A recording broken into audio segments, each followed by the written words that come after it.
I got a commission to dye a plush elephant in the Bisexual pride flag colors, which are pink, purple, and blue. First, I'm using Rit Dyemore to dye the body pink. This is actually my second attempt at a bi pride elephant. The first time I did this, I dyed the body pink and the legs, trunk, ears, and butt blue. I figured that where the pink and blue meet, they would turn purple. But the purple was a little too subtle, so I'm trying it a second time. This time I'm doing the limbs in purple and then dyeing just the tips blue. Here I'm rinsing the pink dye out until the water runs clear, and I'm holding the elephant with tongs because it's really hot when it comes out of the boiling water. Now I'm using a dip dye technique to dye all of the limbs purple.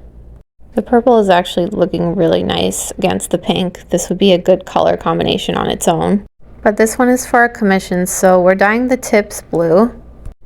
It's definitely working and it's looking super vibrant, but if I'm being honest, the result is not that much different from when I did just the pink and blue. So I think I did a lot of extra work for a very similar result.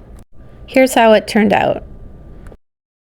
And here's the one that was made from just pink and blue. Can you see the difference at all?